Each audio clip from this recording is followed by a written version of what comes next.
Con la señal de la Santa Cruz de nuestros enemigos, líbranos, Señor Dios nuestro. En el nombre del Padre, del Hijo y del Espíritu Santo. Amén. Señor mío y Dios mío, creo fielmente que estás aquí, que me ves, que me oyes. Te adoro con profunda reverencia. Te pido perdón de mis pecados y gracia para hacer con fruto este rato de oración. Madre mía Inmaculada, San José, mi Padre y Señor, Ángel de mi guarda, interceded por mí.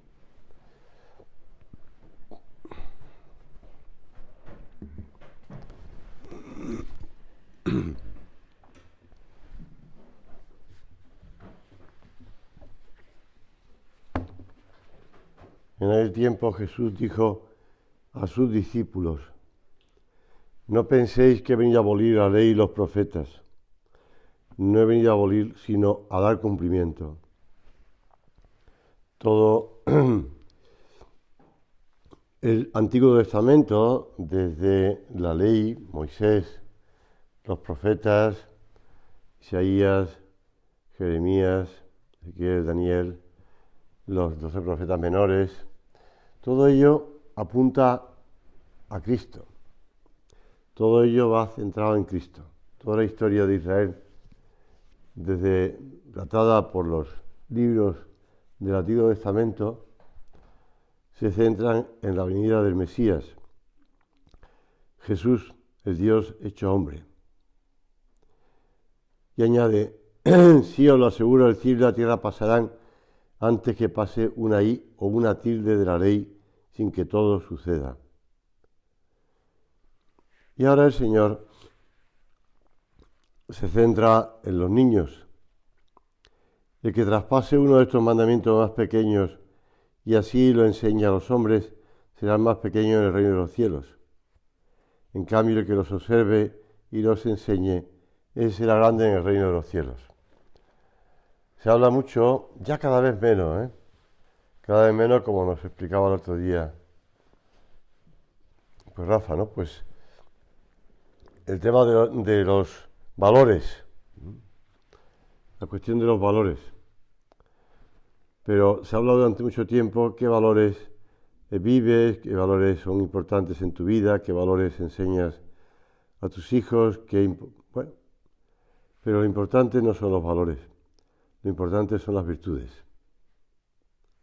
Las virtudes son las que van construyendo al hombre, no deconstruyendo, esa palabra que se utiliza con cierta frecuencia también hace tiempo.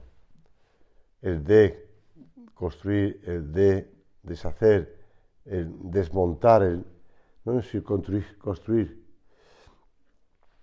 Las virtudes es lo que cuando se inicia el proceso de beatificación y de canonización de una persona, las virtudes son las primeras cosas que se estudian, junto con los escritos y publicaciones de la persona que se está iniciando el proceso.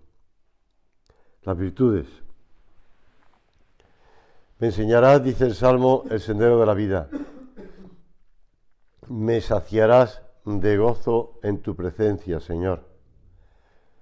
El Señor nos enseña con diversas imágenes que el camino que conduce a la vida, el camino que conduce a la vida con mayúscula, a la santidad, consiste en desarrollo pleno de la vida espiritual. El grano de mostaza que crece hasta llegar a ser un gran arbusto, donde se pueden posar las aves del cielo. El trigo que llega a la madurez y produce espigas con abundantes granos. Ese crecimiento no está exento de dificultades, porque también aparece la cizaña. Todo eso que puede parecer un lento crecimiento, con una serie de dificultades, no es otra cosa que el desarrollo de las virtudes. Por eso hemos aprendido desde que llegamos al Opus Dei que la santificación de cada jornada comporta el ejercicio de virtudes, Y mucho insistía San José María en las virtudes sobrenaturales, pero también en las virtudes humanas. La fe, la esperanza, la caridad, la justicia, la fortaleza, la laboriosidad, la lealtad, el optimismo. Cuentan que un niño, ayer estaba yo explicándole no, era concurso de catequesis, lunes y martes, y eran, entre otras cosas, salían las virtudes teologales y las virtudes cardinales. Había algunos que no se las sabían, pero había otros que la decían perfectamente de memoria, distinguiendo unas de otras, sin tener nada delante. Hemos de entender que las virtudes que van acompañando a la gracia van desarrollando también, van apoyándose en las virtudes humanas. Un niño llamado Alberto había escuchado la historia del llamado monje de la columna. Tú también lo has oído porque es el Simón el Estilita, que vivió 37 años en una plataforma pequeña encima de una columna. Se dice pronto, 37 años en lo alto de una columna. Además está datado porque es un sitio cerca de Alepo, esa ciudad de Siria que ha sufrido recientemente pues, los efectos de ese terremoto. Pues Alberto quedó cautivado por lo que había hecho aquel Simón el Estilita y él decidió también hacer lo mismo. Colocó una silla de la cocina encima de una mesa y se subió a esa mesa y comenzó su viaje hacia la santidad como Simón el Estilita, o si quieres como Alberto el Estilita. Cuando su madre entró en la cocina y vio al niño que estaba encima de la mesa, le preguntó que qué hacía y él le explicó. Y la madre le dijo: Alberto, bájate de esa silla antes de que te rompas el cuello. Y él se quejó, pero obedeció. Y se fue de la cocina diciendo: ni siquiera puedo llegar a ser un santo en mi propia casa. Ya no sé si es un cuento o es una anécdota, ¿no? Lo relata... ¿Quién lo relataba esto? Así, en México. Pues la realidad es que, pues no lo sé si ocurrió, pero que a veces nos podemos quejar de que no podemos ser santos ni en su propia casa. Y es donde tenemos que ser santos. No tenemos que ser santos en lo alto de una columna, ni en San Alejo, debajo de una escalera, ni tenemos que buscar la santidad como ermitaño en medio del mundo, del campo. Yo me quedé sorprendido que había ermitaños en Mallorca. No sé si seguirán, pero cuando estuve por Mallorca me hablaron de unos ermitaños que estaban en las afueras de las ciudades. Y le estuve pasé cerca, no me metí en los terrenos de los ermitaños porque si no se trataba de molestarles los pobres, pero sí, pasé cerca de donde vivían. La santidad hay que buscarla en tu propia casa. Las virtudes exigen para su crecimiento, pues ese es repetir los actos, ¿verdad? Pues cada uno de ellos deja una disposición en el alma que facilita el siguiente, así como un vicio pues se va adquiriendo a base también de repetición de actos. La persona que ya al levantarse vive el minuto heroico, venciendo la pereza desde el primer momento de la jornada, pues tendrá más facilidad para ser diligente, de ahí viene la palabra diligente, con otros deberes, pequeños o grandes, de la misma manera que el deportista mejora su forma física cuando se entrena y adquiere mayor aptitud para repetir sus ejercicios. ¿Cuántas veces hemos visto la imagen de un futbolista que ha sido una persona de fama mundial, que al cabo de 5 o 10 años le hacen una entrevista en la televisión y vemos cómo está gordo? Pero gordo. Entonces pensamos, pero hombre, ¿dónde está la forma física de este deportista? Las virtudes perfeccionan cada vez a la persona humana, al mismo tiempo que le facilitan hacer buenas obras. Sin virtudes esos hábitos buenos adquiridos por la repetición de actos, con la ayuda de la gracia, que esa es otra cosa, porque no olvidemos que las virtudes sobrenaturales nos vienen con la gracia. Y necesitamos la ayuda de Dios. Necesitamos también un preparador físico, necesitamos un entrenador, pues también necesitamos pues la gracia de Dios. Sin la gracia de Dios no hay nada que hacer. Vemos los ejemplos que el Señor les pide a los apóstoles. Cuando está con ellos, les pide, incluso les dice, no habéis podido velar conmigo ni una hora, vamos. No habéis podido estar conmigo ni una hora despiertos, rezando. Os habéis dejado llevar por el sueño. Os falta, pues, reciedumbre. Por eso huyen después, cuando llega Judas y los soldados del templo. Cada actuación buena se hace costosa y difícil y se queda solo en un acto aislado. Y es más fácil caer en faltas y pecados que nos alejan de Dios. ¿Cuántas veces los muchachos pues se quejan de que no son capaces de recuperar el hábito de estudio? Se quejan de que no son capaces de recuperar, pues no sé, el hábito de dejar de comer chuches o comer, engordar por esto o otro. Pues se quejan y mira, lo intento, pero enseguida me desanimo, enseguida caigo, enseguida vuelvo otra vez. Pero bueno, lo has intentado muchas veces, te has propuesto más veces y sobre todo, ¿por qué te dejaste llevar por el capricho, por el gusto, por la pereza? La pereza que siempre tiene más hambre. Cuanto más alimento de pereza le damos, más pereza tiene. Por eso, Señor, que sepamos mirarte a ti y ver en ti ese desarrollo de las virtudes, tanto humanas como virtudes sobrenaturales. Porque dice la Escritura que el Señor crecía en edad, en sabiduría y en gracia delante de Dios y de los hombres. Evidentemente, pues ya en él habitaba la plenitud de la gracia. Sin la Virgen, la gracia plena, pues no digamos en Jesús, que es Dios hecho hombre. Pero vemos cómo va creciendo porque va ejercitando. Va ejercitando. Tú dices que a Jesús no le costaba nada las cosas, no tenía dificultades. Pues observa ese momento en el que el Señor está en el huerto de los olivos y está rezando, pidiéndole fuerzas a su Padre Dios para no dejarse llevar por lo que le apetece, que es no sufrir la pasión. No se haga mi voluntad sino la tuya.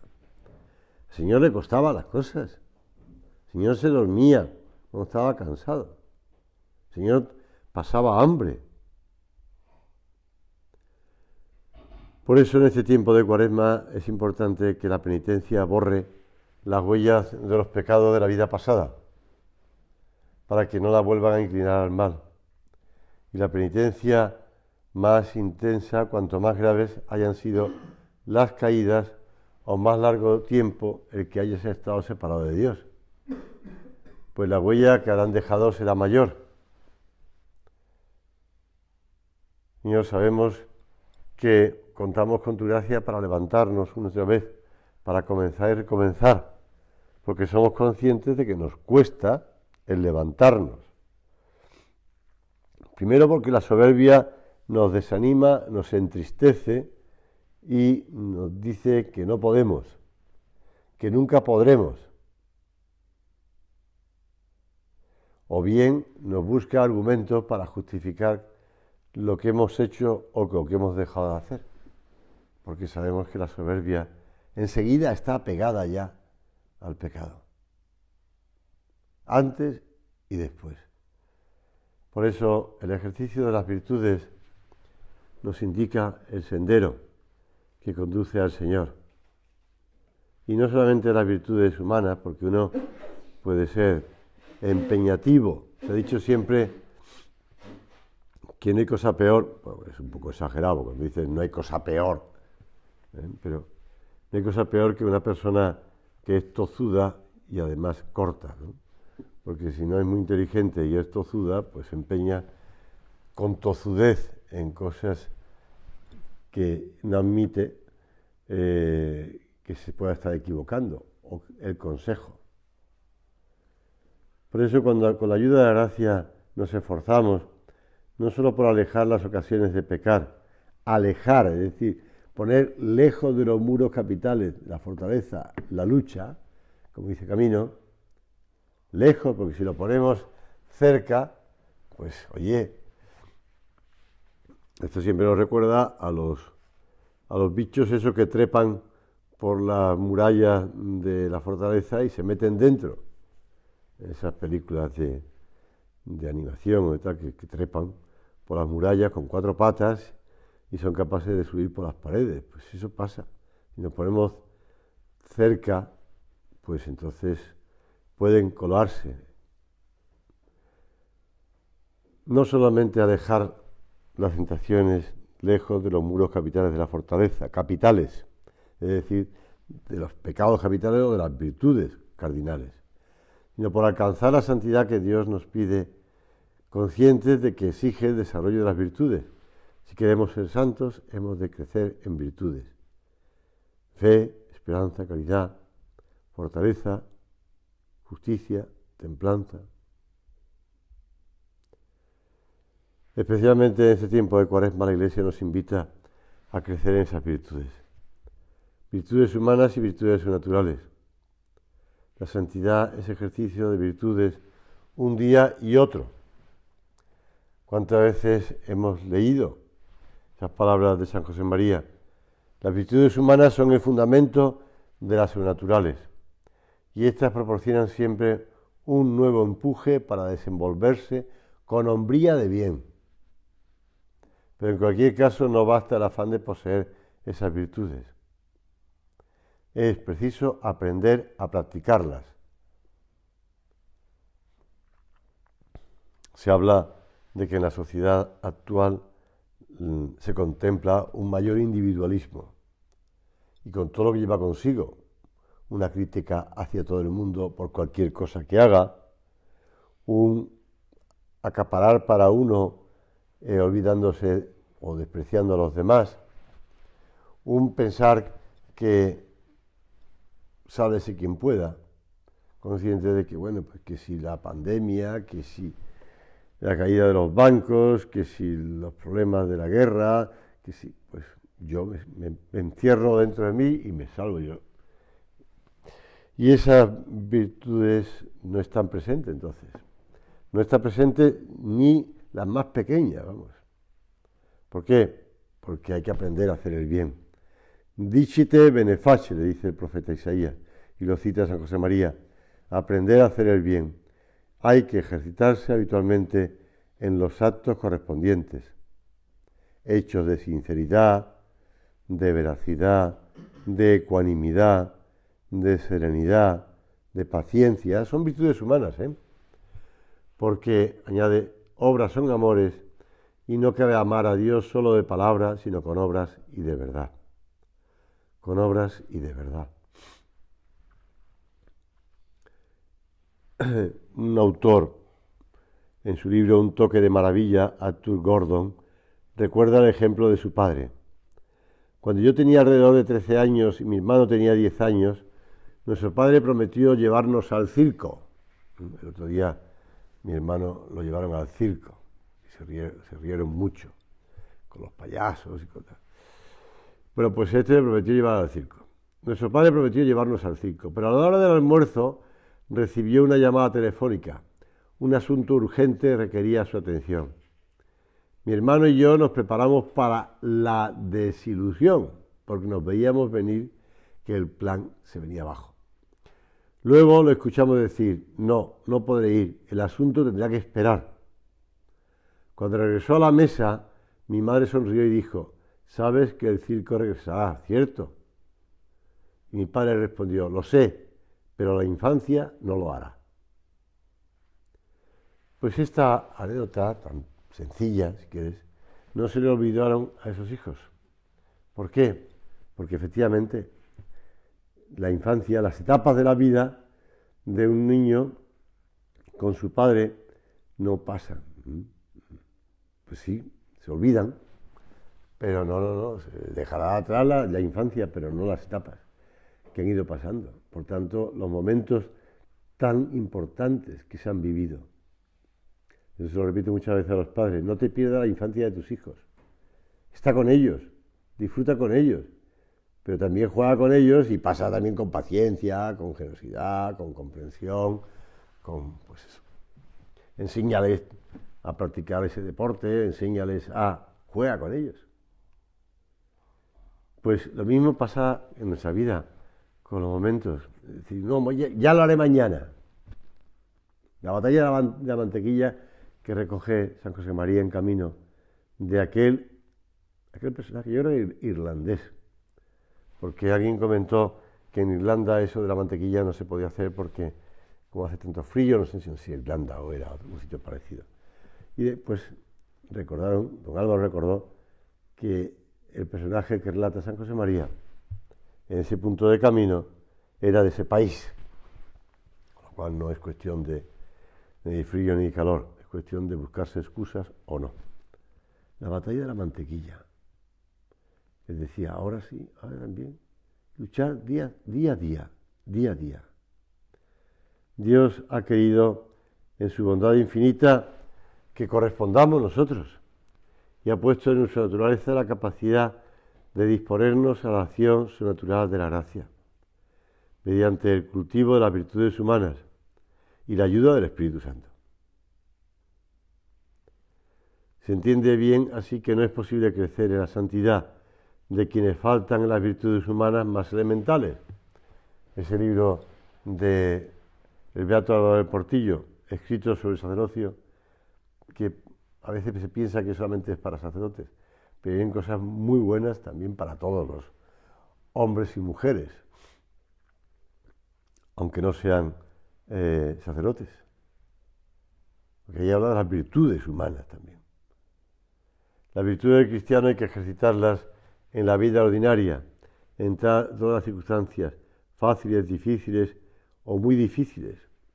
Que alguna vez, cuando pues estaba, ahora también, pero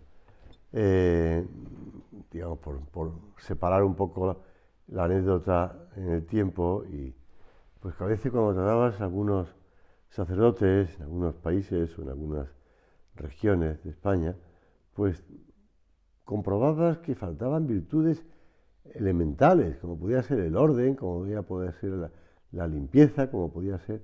Y tú decías, bueno, pues que te podían decir, bueno, la justificación de que es que tengo que atender estas necesidades pastorales, es que tengo que atender esto, otro, es que tengo que cuidar, pues o celebrar la Eucaristía o los sacramentos, las confesiones, etc. O visitar a los enfermos, o preparar las homilías. Sí, pero oye, cuida también tú esas virtudes. Cuida también, porque si no, la homilía luego será una mala homilía, porque no se habrá preparado bien tampoco. Si han faltado la correspondencia ayuda, ¿no? Hoy como ayer, dice San José María, del cristiano se espera heroísmo. Heroísmo en grandes contiendas, si es preciso. Heroísmo, y será lo normal, en las pequeñas dependencias de cada jornada.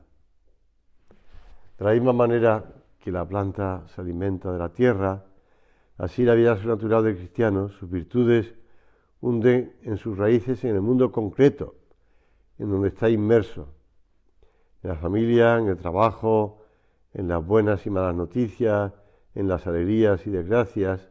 Todo debe servir para amar a Dios y hacer apostolado, teniendo en cuenta que las virtudes forman un entramado.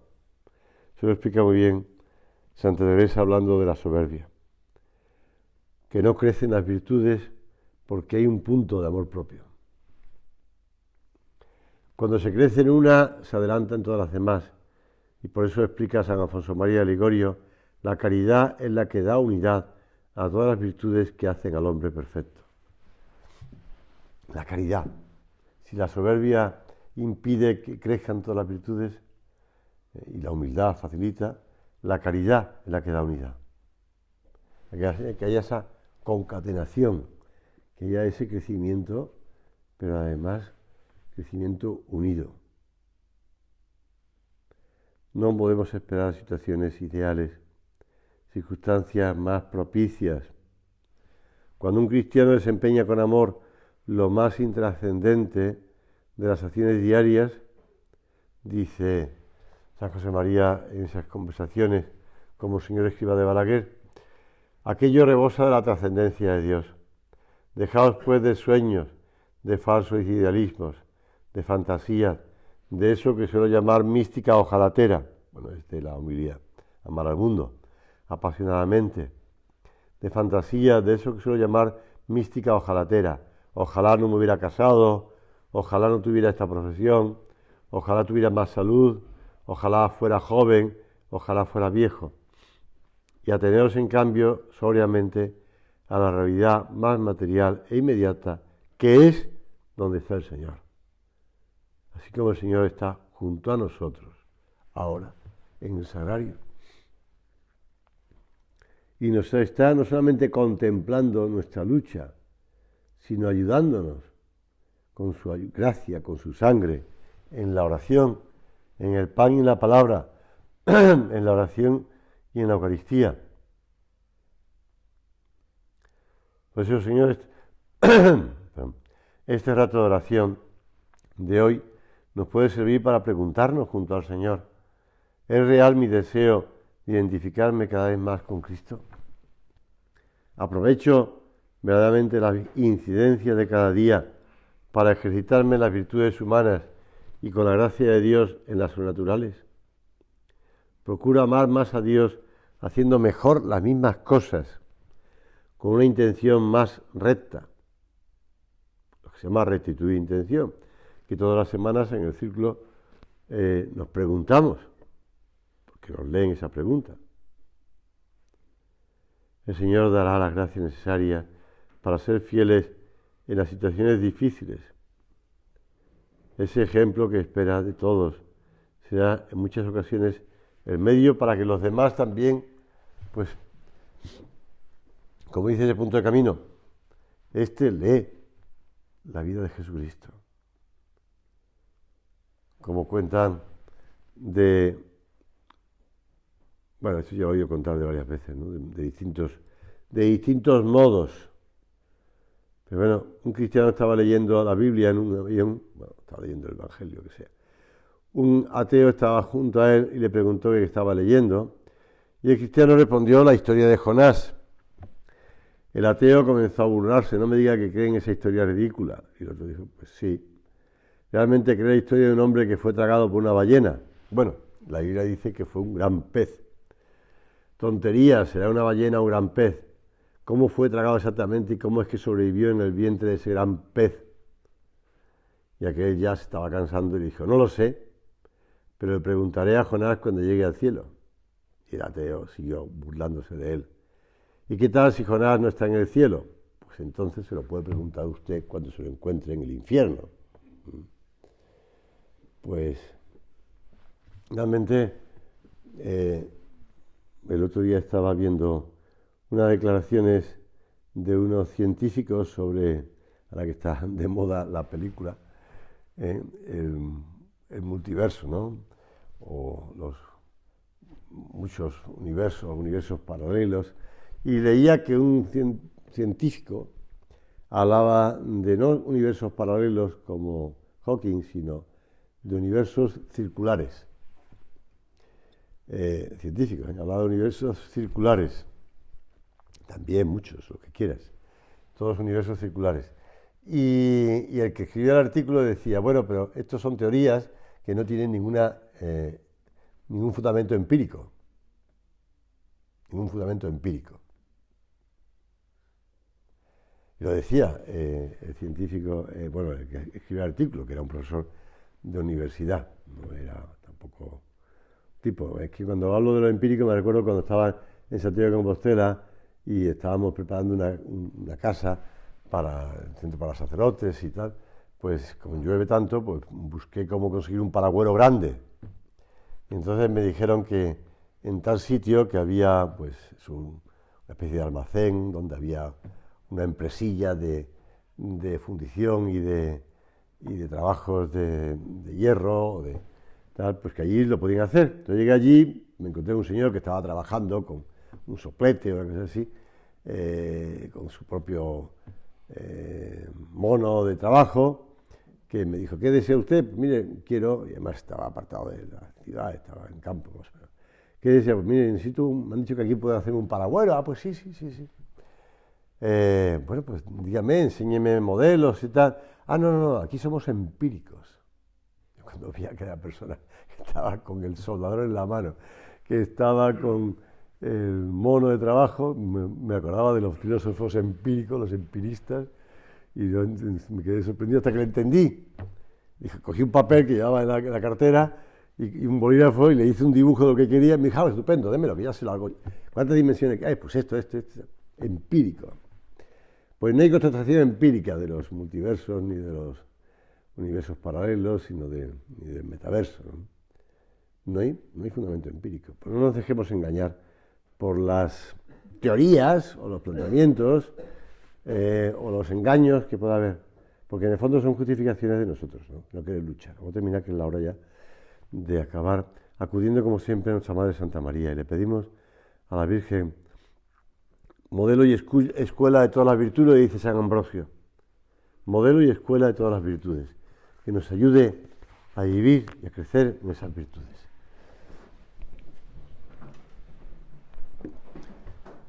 Te doy gracias, Dios mío, por los buenos propósitos, afectos e inspiraciones que me has comunicado en esta meditación. Te pido ayuda para ponerlos por obra. Madre mía Inmaculada, San José, mi Padre y Señor, Ángel de mi guarda, interceded por mí.